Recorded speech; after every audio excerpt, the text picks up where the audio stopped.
Tiniyak ng Department of Health ang kanilang kahandaan sa posibleng o sa inaasahang pananalasa ng Bagyong Ruby. Ayon sa DOH, magpapatupad sila ng bagong sistema upang magbilis ang pag-aasiste sa mga nangangailangan ng tulong medikal. Si Joseph Parafina sa detalye.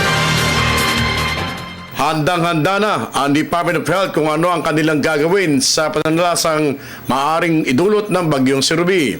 Ito ang inihayag ng kagawaran matapos daw nilang matuto na sa karanasan mula sa Bagyong si Yolanda.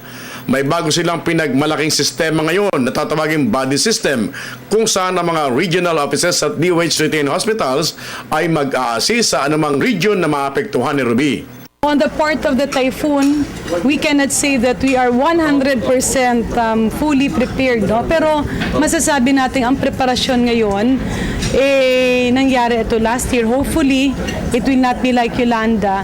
But we are preparing as if it will be Yolanda. Pero sana hindi siya kapareho. Ipinagkamag din ng kagawaran ng mga nakahandang gamot at mga gamitan sakaling tumama na ang bagyo.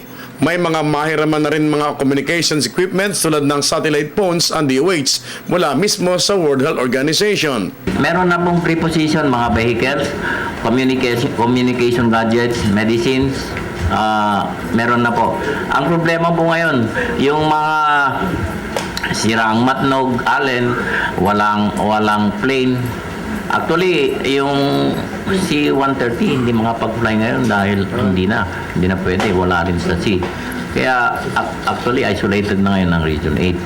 So what we will now work on is what we have in the we have preposition assets. Magdideklara ng Red Code Alert ang DOH simula bukas, kaya ngayon pa lamang ay pinakiusapan nila ang mga tauhan nito na ayusin ang kanilang mga pamilya para walang uwi ang kapag nagsipag-duty ng mga ito. We still have time to secure our properties, to make sure that our families are safe, so we can bring them somewhere, safe grounds and secure properties para when we are called to report as required by our job, hindi na tayo nag-aalala. Ayon pa sa DOH, may 5,000 cadaver bag din silang nakahanda kung sakaling kakailanganin. Para sa Telebisyon ng Bayan, Joseph Parafina.